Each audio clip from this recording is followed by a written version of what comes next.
Nosotros la semana pasada, que fue nuestra primera clase, estuvimos adentrándonos, ¿verdad?, en el mundo de la célula, ¿ya? Que vendría siendo la unidad básica que tiene cualquier ser vivo, ¿ya? Eh, buenos días a quienes se van integrando, o sea, buenas noches a quienes se van integrando. No, es natural. Eh, recuerden que en cualquier minuto ustedes pueden prender su micrófono para preguntar y si no, tienen también el chat disponible en caso de necesitarlo. Si alguno no sabe cómo prender el chat o el micrófono, me levanta la manito, en la pantalla aparecen las acciones y puede avisar, ¿ya? En caso de algo, ¿ya? Yo ya comencé a grabar, así que desde aquí en adelante ya lo van a tener disponible en caso de necesitarlo, ¿ya? Entonces, desde la semana pasada nos adentramos en lo que era la célula y sus organelos, ¿ya? Describimos, ¿verdad?, que la célula em, era la unidad básica y fundamental de cualquier ser vivo, ¿ya? Que se diga como tal, ¿ya? Teniendo en cuenta, ¿cierto?, que un ser vivo tiene que tener ciertas condiciones para ser considerado así. Por ejemplo, el hecho de nacer, crecer, ¿cierto?, el poder reproducirse y obviamente morir. O sea, tenemos lo que se llamaría un ciclo de vida, ¿ya? Y esto, aunque pareciera a lo mejor obvio, algo natural para nosotros decir el ser vivo es esto, no lo es tanto, ¿cierto? Porque hay seres en los cuales aún la ciencia los tiene clasificados como intermedios, como lo son los virus, ¿cierto? Que no cumplen con todas estas características. ¿En qué sentido? En que los virus ya no tienen la capacidad de reproducirse por sí solos, ¿ya? Ellos necesitan invadir una célula para que ésta haga el trabajo por él, por ejemplo, ¿ya? En este caso, él estaría usando eh, todo lo que la célula, ¿cierto?, tiene armado, todo este proceso industrial que tiene la célula, ¿cierto?, a su favor, ¿ya? Pero le engaña. Así que por eso el virus no es considerado un ser vivo, ¿ya? Pero cualquier otro organismo, ¿cierto?, que lo componga una célula, sí es considerado ser vivo, ¿ya? La primera clasificación que hicimos de las células son estas dos, ¿cierto? La célula eucarionte y procarionte, en la cual la primer diferencia entre ellas dijimos que era la ausencia o la presencia de núcleo, ¿ya? En donde la célula procarionte, ¿cierto?, no tiene núcleo y la célula eucarionte o eucariota sí lo tiene, ¿ya? ¿Cuál es la importancia del núcleo? Es más que nada una zona de protección, ¿ya?, que evita que nuestra información genética, nuestro ADN, se pierda, ni que tampoco se transforme sin querer. Se podría decir que ahí es una caja fuerte en donde evitamos que nuestro ADN se dañe por ningún motivo, ¿ya? En ocasiones se producen daños, ¿ya? Y es cuando surgen, ¿cierto?, algunas enfermedades genéticas, pero si se fijan, son una en cada cientos de personas, en algunos casos, ¿cierto? Por lo tanto, se podría decir que de cierta forma el núcleo celular es bastante efectivo en mantener, ¿cierto?, el control de lo que entra y sale del interior del núcleo, protegiendo bastante bien nuestra información. Si eso no ocurriera, obviamente nuestra información genética se iría dañando, ¿ya? Por eso dijimos que el núcleo celular, ¿cierto?, era este resguardo, que tenía, ¿cierto?, como característica esta doble membrana, ¿ya?, que servía de interconexión con el entorno celular. Luego describimos lo que era la membrana plasmática, en la cual dijimos que ya era nuestra protección y nuestra comunicación entre las células, ¿ya? Dijimos que estaba compuesta por estructuras como los fosfolípidos, que son estos circulitos, ¿verdad?, con estas colitas blanquitas, el colesterol y algunas proteínas, ¿ya? Luego hablamos del citoplasma a grandes rasgos, que dijimos que era la estructura que contenía a todos los organelos dentro del núcleo. Y de hecho, o sea, del núcleo y de la célula, ¿cierto? Y de hecho dijimos que de cierta forma nosotros podíamos ir haciendo ciertas analogías con partes de nuestro, ¿cierto?, organismo más grande. ¿Ya? Profe, buenas tardes. Buenas tardes, cuénteme. Habla con Paola Brito. Ah, hola, bienvenida. Gracias. Quisiera saber en qué libro están. ¿En qué libro? Ya se me Ujú. olvidó. Es en el Ah, libro 5. A ver, espérenme. Voy a dejar de compartir porque acá tenía en el buscador, un segundo, mi torpedo. ¿Ya? Aquí yo tenía, porque si alguno no lo tiene en físico, están disponibles de manera online. ¿Ya? Estamos en el que dice Guía de Ciencias Naturales, módulo 5. Es perfecto. la célula, unidad funcional de los seres vivos. Ya. Ese es el que estamos trabajando. Muchas Obviamente gracias, yo profe. me apoyo de él, no está tal cual, no está textual, pero sí es en el que me estoy apoyando. Perfecto. Muy amable, gracias. De nada. Em, Entonces, dejé de compartir porque tenía que abrir a veces no me deja abrir las dos cosas. Entonces, el citoplasma vendría siendo la estructura que contiene, ¿ya? Luego, ¿cierto? Dijimos que habían organelos, ¿ya? La mitocondria, que fue el primer organelo que nosotros revisamos, dijimos que era el organelo encargado de generar la energía que la célula necesita para poder hacer todas sus funciones, ¿ya? En ella ocurría la respiración celular, ¿ya? En la cual obviamente se obtiene esta energía, ¿cierto?, a partir, ¿cierto?, de la transformación de glúcidos, ¿verdad?, en energía, ¿ya? A través de la respiración celular, de cierta forma, ¿ya?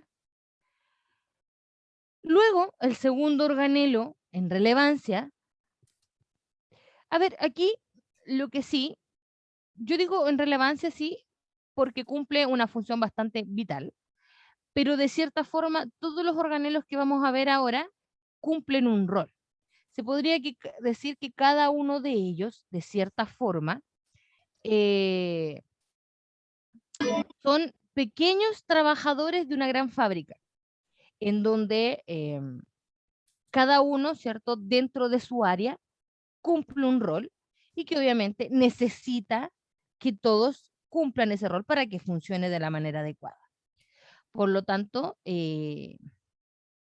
nosotros, obviamente, en este caso, todos van a ser importantes. O sea, la célula necesita que todos ellos funcionen y trabajen para poder hacer lo que ella necesita como básico, ¿ya? El poder, por ejemplo, obtener energía, el poder trabajar, ¿cierto? Responder, degradar los desechos, por ejemplo. Por lo tanto, tenemos todo ahí un rol, ¿ya? Los ribosomas particularmente son unos organelos bastante extraños y distintos a los demás, porque ellos no están formados por membrana plasmática. Ellos son una estructura formada por dos subunidades. La superior se llama subunidad mayor y la parte de abajo se llama subunidad menor. Estas dos subunidades están de manera independiente cuando no están trabajando. ¿Qué quiere decir? Que están dispersas. Pero cuando sale un ARN mensajero, o sea, una copia, me está escribiendo la pizarra. Vamos a borrar. Ya. Entonces, cuando sale información desde el núcleo, ¿ya?, no sale el ADN, sino que sale un ARN, ¿ya?, que vendría siendo una copia, ¿ya?, marcada del ADN. ¿Qué quiere decir? Por ejemplo, si nosotros tenemos un libro muy delicado, ¿cierto? Lo más probable es que a nosotros no nos presten ese libro. Pero lo que sí puede hacer el bibliotecario es sacarnos una copia y que nosotros nos llevemos esa copia y podamos trabajar con ella, ¿ya? Esta copia, si se daña si se rompe o cualquier cosa, si le pasa algo a esa copia, no pasa nada, porque el libro original está sano y salvo. Algo similar hace la célula. En este caso, la célula, para proteger este ADN, que es lo más importante para ella, ¿cierto? Para evitar que este salga, lo que hace es hacer una copia de este ADN en forma de ARN, ¿ya? Y así envía esta copia para que vaya a trabajar, ¿ya? En esta copia de ARN mensajero tenemos un código, ¿ya?, que el ribosoma puede leer, ¿ya? Y el ribosoma, al leerlo, lo transforma o lo traduce, ¿cierto?, en una estructura llamada proteína, ¿ya? Esto quiere decir que, si se fijan, él va leyendo este sándwich, ¿cierto?, que es la subunidad mayor con la subunidad menor, van leyendo este ARN mensajero y a medida que van leyendo lo van traduciendo, ¿cierto?, en esta proteína, ¿ya? Por lo tanto, todo el ADN, de cierta forma, se traduce en proteínas, ¿ya? Y esto lo hace, ¿cierto?, el que hace esa interpretación del ADN, el que hace lectura del ADN a partir de esta copia, es el ribosoma, ¿ya? Por lo tanto, ellos cumplen una función fundamental en la célula, como lo es el crecimiento de ella, ¿cierto?, y la regeneración de tejidos o estructuras de la célula, ¿ya? ¿Por qué? Porque la célula en ciertas ocasiones va a necesitar aumentar de tamaño, ¿ya?, o va a necesitar, ¿verdad?, regenerar zonas que se puedan haber dañado, ¿ya? Y eso lo hace a partir de la generación de proteínas, a partir del ribosoma, ¿ya?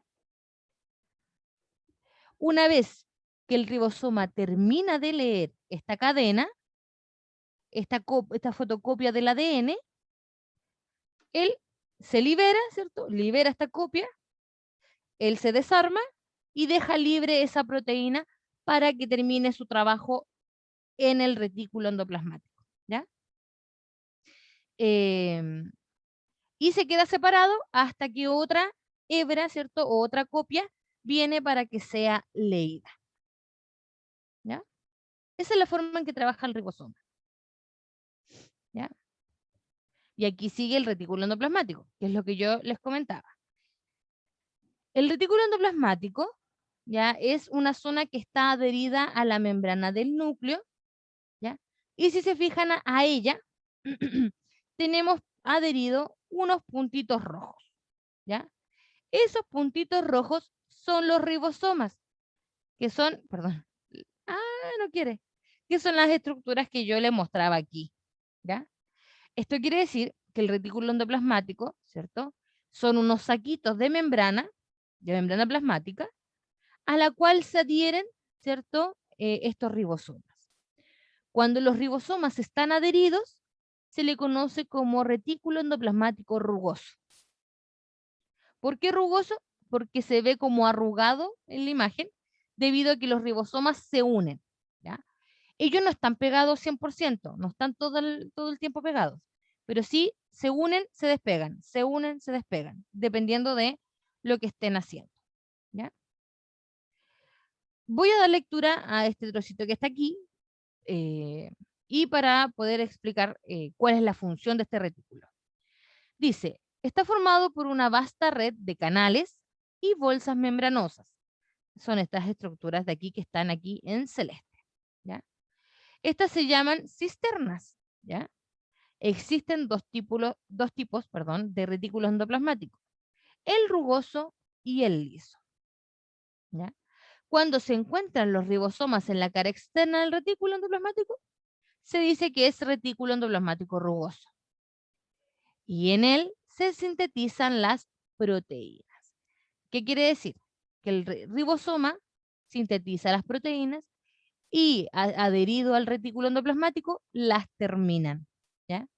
Podría decir que ahí termina de completar su trabajo, ¿ya? Particularmente, ¿cierto?, las proteínas de membrana, o sea, proteínas que van a cumplir un rol en la membrana plasmática, la grande, ¿cierto?, o proteínas secretoras. ¿Qué quiere decir? Proteínas que van a liberar ciertas sustancias. ¿Ya? Cuando los ribosomas no están unidos al retículo, este se conoce como retículo endoplasmático liso, y aquí se sintetizan los lípidos. ¿Ya? ¿Qué son los lípidos? Si yo les pregunto a ustedes. Me pueden contestar por el chat o por el micrófono, cualquiera de las dos formas. ¿Qué son los lípidos?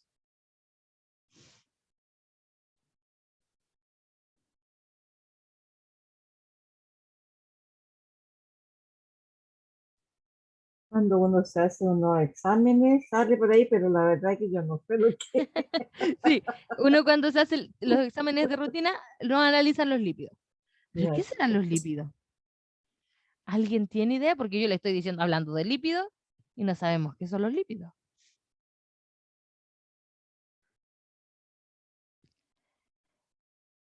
¿Ninguno? Son como la grasa, ¿o no, oiga? Muy bien, John. No son como, son las grasas, ¿ya? El grupo de las grasas, ¿ya? Están dentro de los lípidos, ¿ya?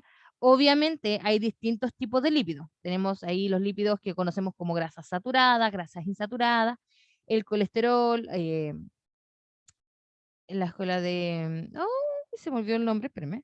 Fosfolípido, tenemos fósforo.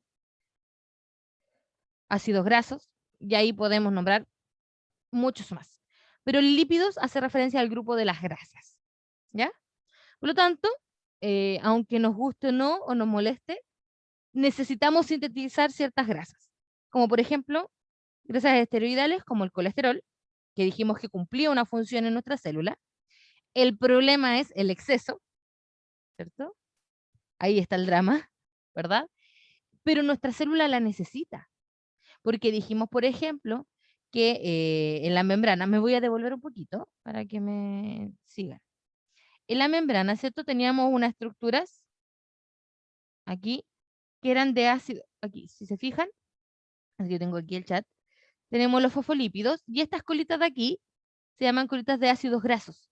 Y es eso lo que estamos fabricando particularmente. Ácidos grasos que van a servir para formar fosfolípidos o también formar el colesterol que va a estar ahí intercediendo, ¿cierto? Y evitando que la membrana sea demasiado fluida y esto deje pasar muchas sustancias que a lo mejor la célula no necesita. ¿Ya? Por lo tanto, ahí podríamos decir que son los guardias de seguridad. Controlan que la célula no se vuelva loca recibiendo ni dejando salir las sustancias. ¿Ya? Por lo tanto, nos gusta o no, sí necesitamos sintetizar lípidos. ¿Ya? Y eso lo hace el retículo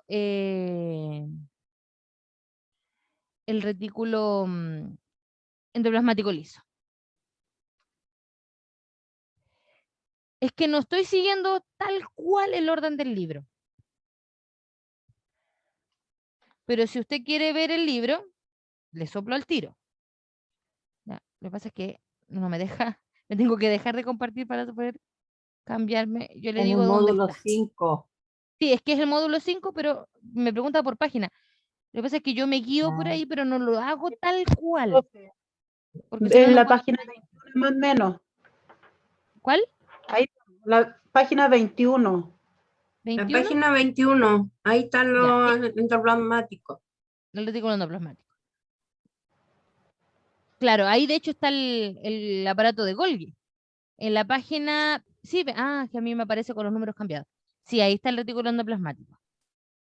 De hecho, ahí, si se fijan, está como acostado el dibujo. Yo lo tengo puesto en la presentación de frente. Claro. Es la única diferencia. Yo lo tengo como si lo hubiéramos visto, lo hiciéramos un corte y lo miráramos de frente, y en el libro está ahí de lado. ¿Ya? Pero es la misma estructura. Se fijan en la parte del libro, la parte central también está haciendo referencia a esto de aquí, que es el núcleo, ¿cierto? El núcleo celular. ¿Ya? Entonces, si se fijan, el retículo endoplasmático liso con el rugoso son prácticamente la misma estructura. La única diferencia que depende si está el ribosoma o no unido. ¿Ya? Antiguamente se creía que eran estructuras distintas, ¿ya? Que era una zona para uno y una zona para otro. Pero después se dieron cuenta de que no, que los ribosomas lo que hacían eran pegarse y despegarse, y así se va, ¿cierto?, intercambiando la función, ¿ya? Lo que pasa es que como antes solamente veíamos imágenes, eso hacía, ¿cierto?, nos engañaba de cierta forma. Ahora sabemos que es la misma estructura, ¿verdad?, que cumple estas dos funciones. Cuando están los ribosomas, sintetiza proteínas, y cuando no están los ribosomas, sintetiza lípidos, ¿ya? Y luego, en la página 22, si no me equivoco, está el aparato de Golgi. El aparato de Golgi, ¿ya?, es una estructura bastante similar al retículo endoplasmático en su forma, ¿ya? La página Son 20. 20, ¿estaba antes? Sí, Ah, estaba 20, sí. que no lo tengo aquí, yo lo tengo en el PDF. Entonces, este aparato de Golgi, ¿ya?, si se fijan, es como un pequeño saquito que quedó como aislado, ¿ya? Él vendría siendo como el Starken, por darle un ejemplo. ¿Qué quiere decir? Que esta estructura es la encargada de distribuir dentro de la célula todo lo que necesita, ¿ya? Por ejemplo, dice ahí, es el centro de distribución de la célula, encargado de clasificar, etiquetar, empaquetar y distribuir proteínas y lípidos en vesículas secretoras, ¿ya? Y nos ponen ahí que también produce los lisosomas. ¿Qué quiere decir? Los ribosomas dijimos que fabricaban las proteínas, ¿cierto?, ayudados por el retículo endoplasmático rugoso. Y el retículo endoplasmático liso fabricaba los lípidos, ¿ya? Pero una vez que son fabricados, cada uno de ellos hay que enviarlo, ¿verdad?, a donde se van a usar. Y ahí entra el aparato de Golgi, ¿ya? Aquí el aparato de Golgi toma esa proteína, ¿cierto?, y dice, ah, esta proteína debe ser para la membrana plasmática. Entonces le coloca ahí una etiqueta, o sea, agrega un componente químico que para la célula va a ser, ah, esto significa membrana plasmática. Entonces lo embolsa en una vesícula, ¿cierto?, en unas bolitas que están aquí, en unas bolitas de membrana, y lo envía a la membrana. Después dice, este lípido, ah, debe ser degradado, entonces lo envío a donde debe ser degradado. Por lo tanto, es él el que empaqueta, ¿cierto?, en estas vesículas, y envía hacia donde va a cumplir alguna función las proteínas y los lípidos que fabricaron los organelos anteriores, ¿ya? Por lo tanto, él reconoce y distribuye hacia dónde hay que mandar cada cosa, ¿ya? Por ejemplo, dice, ah, esta proteína es para corina, entonces le coloca corina y lo envía en este caso, a quien la necesita, ¿ya? Así que eso es la función principal del aparato de Golgi. Y como un trabajo extra, así como genera estas bolsitas llamadas vesículas, que son estos saquitos que están aquí, si se fijan, también, ¿cierto?, fabrica otros saquitos membranosos llamados lisosomas, ¿ya?, que son otro organelo que cumple otra función, ¿ya? Así que, de cierta forma, también nos sirve para generar lisosomas. Voy a tomar un poquito de agüita porque se me saca la garganta. Ya. Entonces, si se fijan, ahí ya tenemos el aparato de Golgi. Por eso, hay veces que cambio el orden, porque si se fijan, voy desde el núcleo sacando la información hacia afuera. Traté de hacer el trabajo, quién viene uno, después quién viene, después quién viene. Porque, por ejemplo, el aparato Golgi necesita que el retículo endoplasmático, rugoso y liso, hagan su trabajo. Si no, el aparato Golgi no puede trabajar. Porque si no fabricamos proteínas y si no fabricamos lípidos, no va a tener que hacer el aparato de Golgi, no tiene que mandar.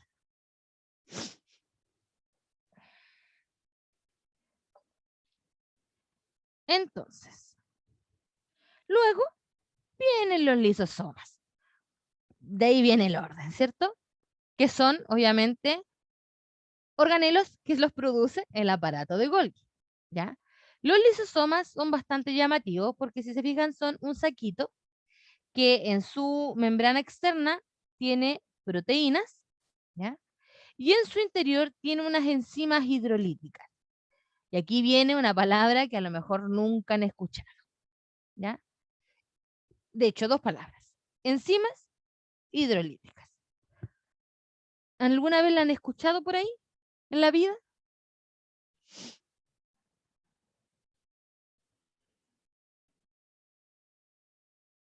Puede ser la enzima, que lo haya escuchado, lo otro no. No, ¿No? no, no, pues no sé, no estoy segura. Ya. Aquí Al obviamente le voy a menos tener... yo ¿Sí? no, de biología cero, porque yo estudié en un instituto politécnico y, Mm, y ahí no pasan biología. no, no. Ah, ujú. ¿Y hasta qué terminó primero, cierto? ¿O llegó No, a lo que pasa, mitad primero? no, no, si yo, ¿cuánto se llama? Quedé repitiendo en segundo, después pasé, pero no apareció ¿cuánto Mm, se llama? La inscripción de eso, entonces tengo que hacer todo de nuevo. mm. Pero bueno, vamos a progresar. Yo sé que lo vamos a hacer. Ya. Entonces, obviamente vamos a definir estos dos conceptos porque son conceptos nuevos, ¿ya? Que yo creo que muchos a lo mejor lo han escuchado por ahí en las noticias, sobre todo el COVID, ¿cierto? Pero no necesariamente sabemos lo que es, ¿ya? Las enzimas son un tipo de proteína, ¿ya? Cuya función es ayudar en ciertos procesos, ¿ya? En ciertas reacciones químicas, ¿ya? Ella ayuda, pero no se transforma. Por ejemplo, ella ayuda en degradar ciertas sustancias para que el proceso sea más rápido, ¿ya? Por lo tanto, son proteínas que cumplen una función o de degradación o fabricación dentro de un proceso. Por ejemplo, una enzima conocida es la amilasa, ¿ya? Esa amilasa es uno de los componentes de nuestra saliva, ¿ya? Y esa amilasa tiene la función, ¿cierto?, de degradar el almidón que tienen los alimentos. Por ejemplo, ahí estoy dando un ejemplo de amilasa, ¿ya? O sea, de enzima particularmente, que es una sustancia, ¿cierto?, que va a ayudar en un proceso, por ejemplo, que nos ayuda a digerir los alimentos, ¿ya? No todas lo hacen de la misma forma, pero sí de cierta manera ayudan en el proceso.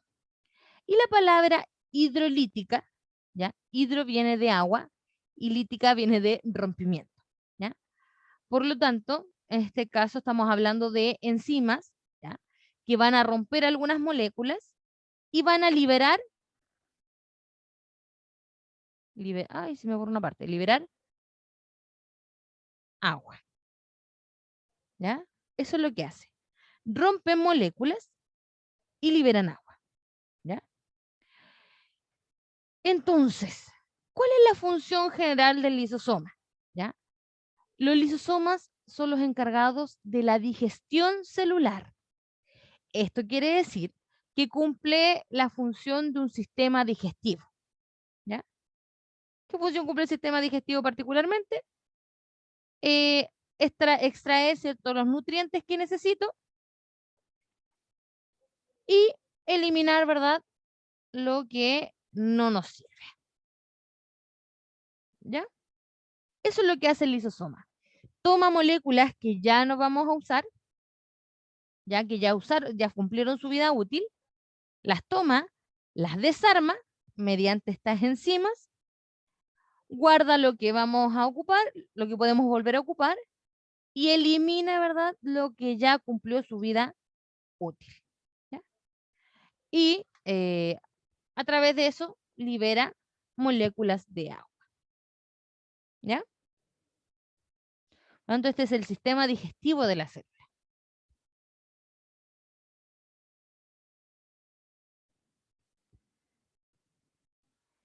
Luego, así como tenemos el lisosoma, tenemos otra estructura llamada peroxisoma, ¿ya? El peroxisoma también es un organelo que posee una membrana plasmática al igual que el lisosoma, al igual que el núcleo y el retículo endoplasmático, ¿ya? Él es el responsable de la oxidación de los ácidos grasos. ¿Qué quiere decir esto? Él degrada los ácidos grasos de los fosfolípidos que ya no vamos a usar, ¿ya? Por lo tanto, estas grasitas las desarma y las transforma en peróxido de hidrógeno. ¿Cuál es el peróxido de hidrógeno? Es H2O2, o lo que nosotros conocemos comúnmente como agua oxigenada, ¿ya? ¿Ya? Y él se deshace de eso porque esa agua oxigenada, si se acumula en nuestro interior, es tóxica para la célula. Por lo tanto, es ahí donde nos deshacemos de ese tóxico, ¿verdad? Para que la célula no vaya a morir ni sufra de ningún daño. ¿Ya? Particularmente. Por lo tanto, solamente nos vamos a preocupar de los ácidos, de la oxidación de los ácidos grasos. ¿Ya? Ese es el peroxisoma. ¿Por qué se llama peroxisoma? Por la palabra, ¿cierto? Peróxido. ¿Ya? Es de ahí su nombre.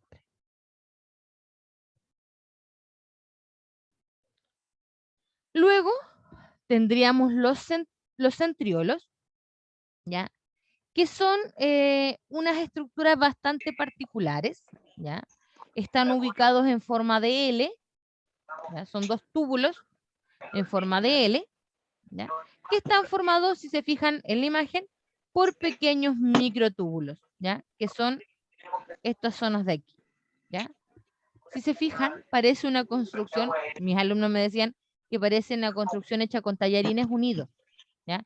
Pero lo asocian por la imagen, ¿ya? Esta es una imagen real, microscópica, si lo miráramos, ¿cierto?, de frente, o sea, si miráramos la tubería de esta forma, ¿ya?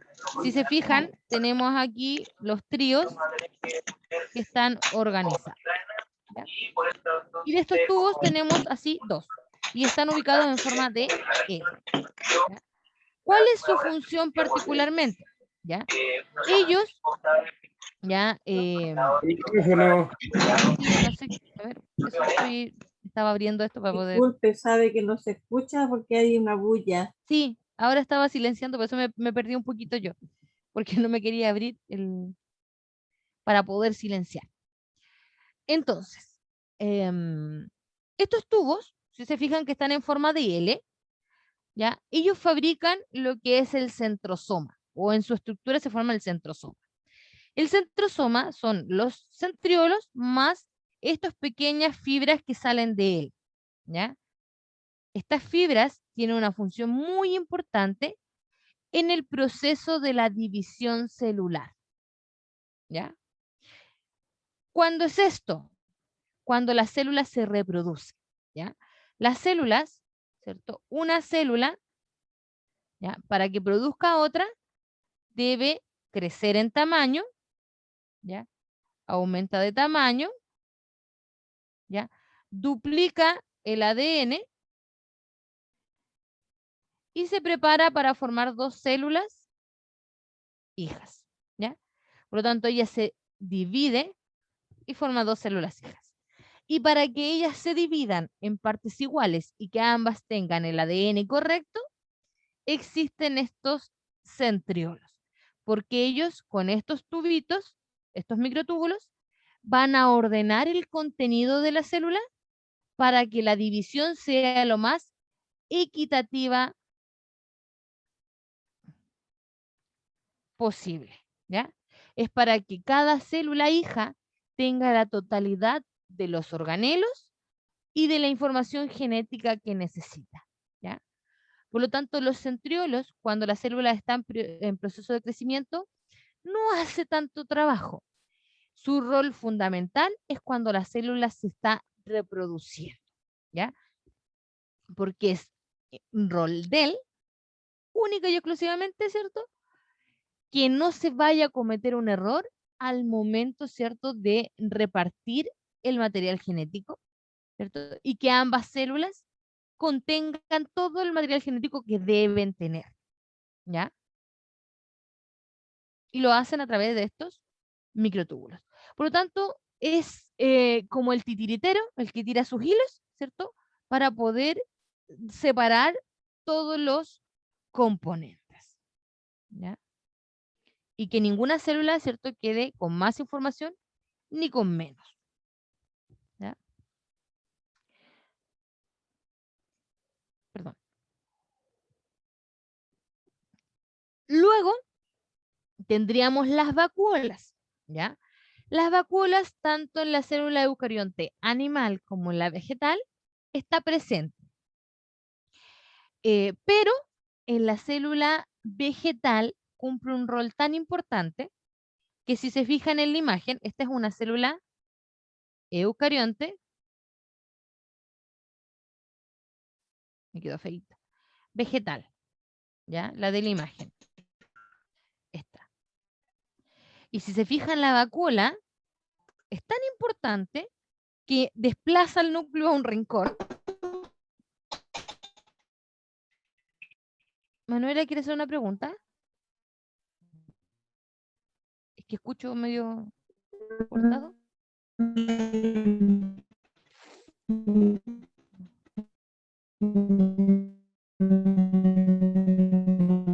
No le escucho.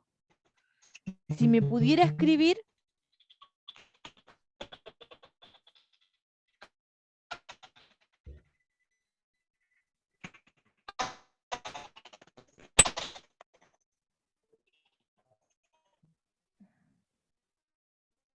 Voy a...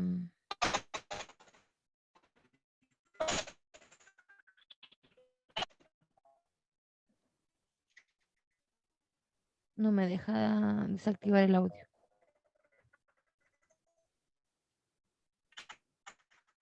A ver si ahora... Ahí sí. No.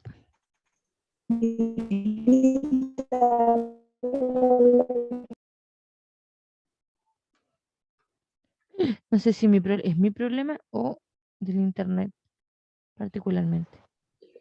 No, yo tampoco escucho lo que habla el compañero. Se escucha Ah, como- ya, yo pensé que era mi internet. Perdón. No, Todos nos escuchamos. Ya. Entonces, si me pudieran, el que estaba escuchando el robot, que no alcancé tampoco a ver quién era, si me puede escribir por el chat para que poder responder la pregunta, se lo agradecería. Mientras aparece la pregunta, vamos aquí a definir lo que es la vacuola. Entonces, la vacuola está presente tanto en la célula vegetal como en la animal, en ambas células. Pero en la vegetal es tan importante, ¿ya?, que si se fijan, desplaza el núcleo y ocupa prácticamente la mitad del espacio disponible, ¿ya? Y esto es porque la vacuola es una pequeña bolsa de almacenaje, ¿ya?, en la cual obviamente tenemos también algunos iones y moléculas, ¿ya? Pero en la célula vegetal sirve de almacén para los nutrientes que ésta necesita, ¿ya? Por ejemplo, cuando fabrica su propio alimento, ¿ya? Por eso en la célula animal, el animal no es tan relevante, porque nosotros, los animales, ¿cierto?, no hacemos fotosíntesis. Esto quiere decir que nosotros no fabricamos nuestro alimento. Nosotros nos alimentamos de otros seres vivos, ¿ya? Ya sea vegetales o animales, ¿verdad? Por lo tanto, nosotros no requerimos esa cantidad de almacenaje que tienen las células vegetales. Porque nosotros, si necesitamos comer, vamos y comemos. ¿Almacenamos energía? Sí, ¿ya? Pero en bolsitas pequeñas, ¿ya? Pero las células vegetales, como no sabe en qué momento se puede quedar sin alimento, ella almacena en estas vacuolas, ¿ya? La gran mayoría está compuesta por agua, ¿ya? Agua y nutrientes, ¿ya? Para cuando ella las tenga ahí de reserva y necesita hacer fotosíntesis, ¿ya? Por eso puse la célula eucarionte vegetal, porque ahí es donde más se nota la vacuola. En las células animales las tenemos, pero son unas bolsitas muy pequeñitas. pero también cumple funciones de almacenaje, ¿ya? Por lo tanto, vamos a decir de que las vacuolas son bolsas pequeñas y no tan pequeñas, ¿verdad? En la cual se almacena agua y nutrientes. ¿Ya? Vendría siendo aquí la riñonera, o sea, ¿cómo se llama? La cantimplora, ¿verdad? De la célula, ¿ya? Nosotros, obviamente, no almacenamos en grandes cantidades, pero las plantitas sí, ¿ya? Porque lo necesitan. De hecho, cuando por algún motivo se nos ha roto una planta, por ejemplo, se nos quiebra, no sé si se han fijado que la zona herida, ¿verdad? A lo mejor no se nos cortó por completo, sino que se nos dobló, pero la zona herida pareciera que se pusiera más oscura, ¿ya? Y es porque cuando el doblamos, ¿cierto? Rompemos este saquito, este se rompe, ¿cierto? Se rompen las células, y al romper estos saquitos se libera, ¿verdad? Esta agua con nutrientes que estaba almacenada. Por eso, obviamente, nosotros sentimos que se humedece, ¿verdad? Y además toma una coloración oscura, ¿ya? Porque se moja de cierta forma, ¿ya? Así que ahí tenemos, ¿cierto? La importancia. Luego tenemos los cloroplastos, que únicamente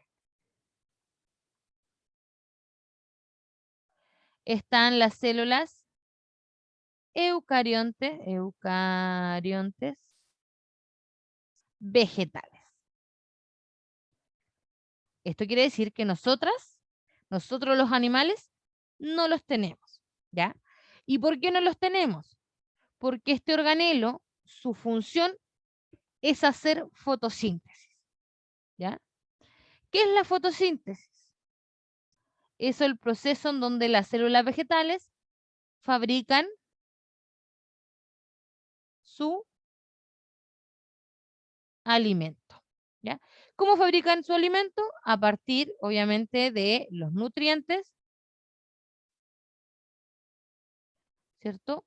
Sol, que vendría siendo la luz, y, en este caso, CO2. ¿Ya? Eso es lo que necesita la célula para fabricar sus nutrientes, o sea, su alimento, a partir de la fotosíntesis. Por lo tanto, este organelo lo vamos a tener única y exclusivamente en células eucariontes vegetales y también en algunas células, ¿cierto?, fotosintéticas. Nosotros, los seres humanos, por ejemplo, no hacemos fotosíntesis, por lo tanto, nosotros no tenemos cloroplastos. Se me cayó el lápiz. Ay.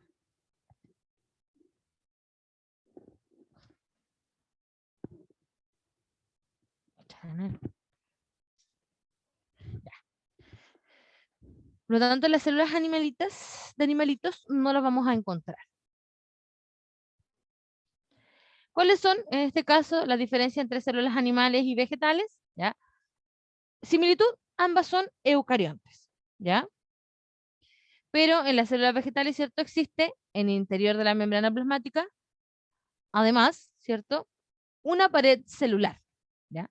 Si me devuelvo a la imagen de la vacuola, por ejemplo, que aquí tenemos una célula, tenemos aquí la membrana plasmática, que también la tiene, ¿cierto?, la célula animal, pero si se fijan en el exterior tenemos otra estructura, aquí, ¿cierto? Esta estructura se llama pared celular, ¿ya? Esa, las células animales no la tienen, ¿ya? Y también vamos a tener una razón, ¿ya? Y es una razón en la cual voy a dejar de compartir para que vean mi rostro. Porque le voy a hacer una pregunta. Nosotros, ¿gracias a qué nos mantenemos de pie? Y podemos desplazarnos y movernos. La columna vertebral. Ya, la columna vertebral, ¿cierto? ¿Y de qué está hecha la columna vertebral? Hueso. De huesos, ¿ya? O sea, nosotros tenemos una estructura firme, ¿verdad? Que es la columna vertebral, que está hecha por huesos y además con los músculos le permite la movilidad, ¿verdad? Gracias a eso nosotros podemos ir y bajar, por ejemplo, yo estoy en el segundo piso, bajar a la cocina para prepararnos la once, para tomar el desayuno, ¿cierto? Para ir a almorzar o ir a comprar los alimentos, ¿verdad? Pero las plantitas, ¿cierto? Los vegetales, primero, no tienen patitas, ¿ya? Están ahí enterradas. Por lo tanto, lo único que tienen ellas son raíces, ¿cierto?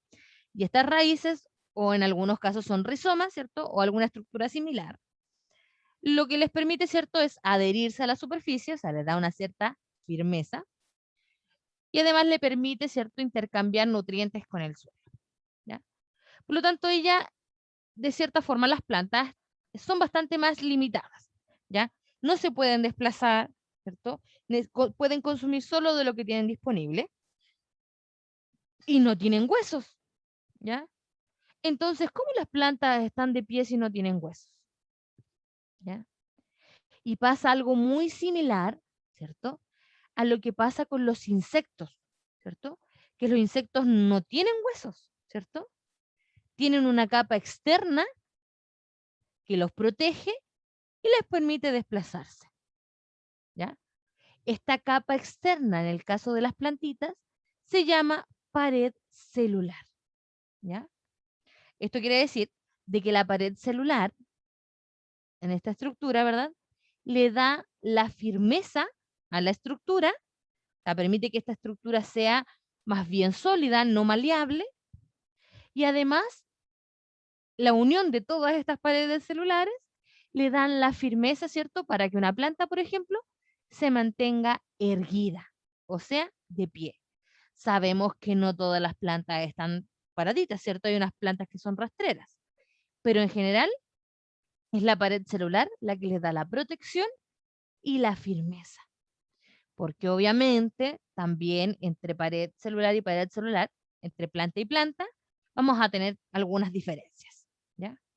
Por ejemplo, las paredes celulares de las plantas comunes, ¿cierto? Están hechas de celulosa, ¿ya? En la cual, ¿cierto? Los árboles es una celulosa más firme porque tenemos la liberación de otra sustancia que lo hace que se ponga rígido, ¿cierto? Que son los troncos, que es una sustancia llamada lignina, pero las plantas, por ejemplo, que están de pie, tienen esta pared celular de celulosa que le entrega, ¿cierto?, esta firmeza para estar de pie, ¿ya? Por eso las células vegetales tienen pared celular y nosotros no. Nosotros no necesitamos que tenga una estructura muy firme porque obviamente tenemos otra estructura interna que nos da, ¿cierto?, esa firmeza y esa protección y nos permite estar de pie, ¿ya? ¿Qué otra diferencia tenemos? Que las células vegetales contienen una o más vacuolas grandes, ¿ya?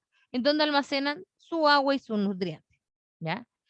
Y que los cloroplastos también tienen clorofila que les permite absorber la luz y hacer el proceso de fotosíntesis, o sea, el proceso de elaboración de su alimento. Obviamente nosotros nos aprovechamos de él cuando nosotros nos alimentamos de esas plantas, ¿ya? Y aquí tendríamos algunas diferencias, ¿cierto? Ya visuales, si nos colocamos a comparar la célula animal con la vegetal. Pero ambas en conjunto son, recuerden, eucariontes. O sea, tienen núcleo, ¿ya? Que es lo más importante, ¿ya? Pero si comparamos, ambas tienen el núcleo, ambas tienen retículo endoplasmático, tanto rugoso como liso, ambas tienen mitocondrias, ambas tienen aparato de Golgi, las dos tienen membrana plasmática, la célula vegetal, a diferencia de animal, tiene una vacuola grande, cloroplastos y pared celular, ¿ya? Y aquí tenemos, ¿cierto?, una comparación entre los organelos. O sea, para que tengamos la tabla. Mitocondria está en el animal y en la vegetal. Los ribosomas están en el animal y en la vegetal. Retículo endoplasmático en ambas, ¿cierto? Si se fijan, ¿dónde tenemos una diferencia? En los centriolos, ¿ya? En los cloroplastos y en la pared celular, ¿cierto? Que el animal no tiene estas dos estructuras. ¿Ya? Los vegetales no tienen estos centriolos que dijimos que eran estos titiriteros que ordenaban la estructura, porque como tienen una estructura más bien rígida, ¿ya? Al momento de dividirse, ella no se estrangula, ¿ya? Sino que lo que hace ella cuando ya está lista para dividirse, genera una pared celular y forma las dos células hijas, ¿ya? Ella no hace el proceso de división por completo en dos, sino que genera una pared en su interior.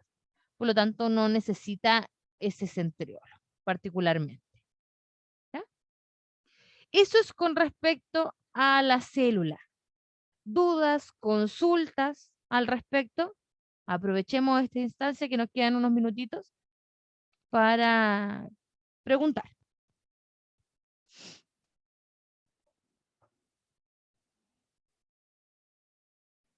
Voy a ver el libro para que ustedes lo vean. A ver si me faltó alguna que esté aquí en el libro.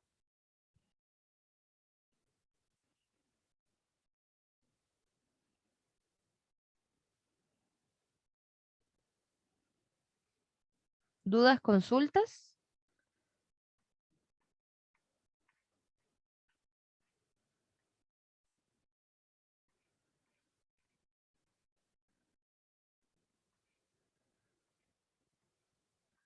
¿Ninguna?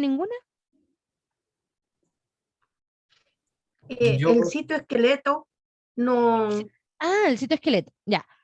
El citoesqueleto yo no lo definí por sí solo, ya, porque el citoesqueleto es un componente, pero lo voy a poner, tengo aquí el libro, así que lo voy a compartir con ustedes.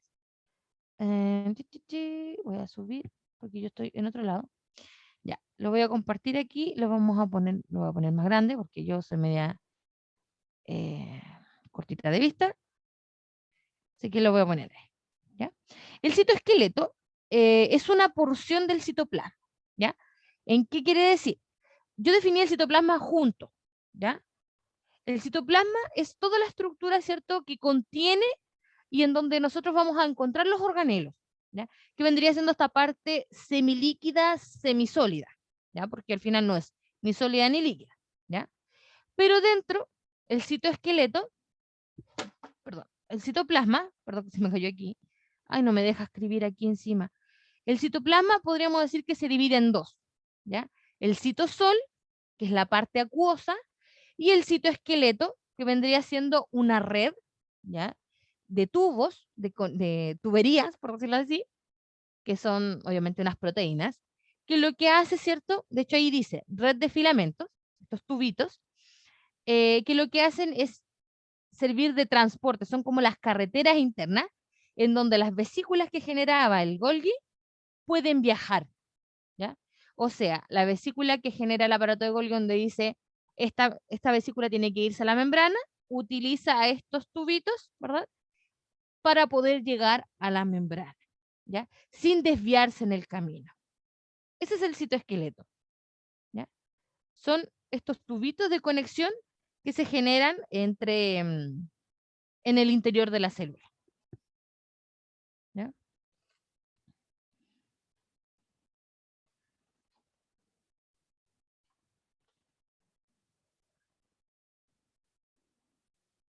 Pero son un componente del citoplasma, ¿ya? Y esto lo vamos a ver más adelante, así que no las quiero complicar ahora, porque de hecho aquí ni siquiera está definido lo que es la imagen. Sale el nombre aquí, pero no les definen lo que es. Y dice cromosomas, el cariotipo. Pero cuando veamos cómo la célula se divide, lo vamos a definir, ¿ya? Porque después nos vamos a ir a eso, en lo que son las células que lo componen. ¿Ya? Voy a mirar si vamos bien. Sí. Es que quiero ver el otro título. ¿Qué? Ah, sí, estamos bien. ¿Ya? ¿Dudas? ¿Consultas? Me pregunta, por el chat, acabo de ver. ¿Solo las células vegetales tienen pared celular? No. Dentro de las eucariontes, sí, es la única. Pero las células procariontes, que son las bacterias, por ejemplo, también tienen pared celular. ¿Ya? Pero dentro del grupo de las eucariontes, o sea, de las células con núcleo, sí, solamente las vegetales tienen pared celular. Ya. ¿Otra consulta? ¿Duda?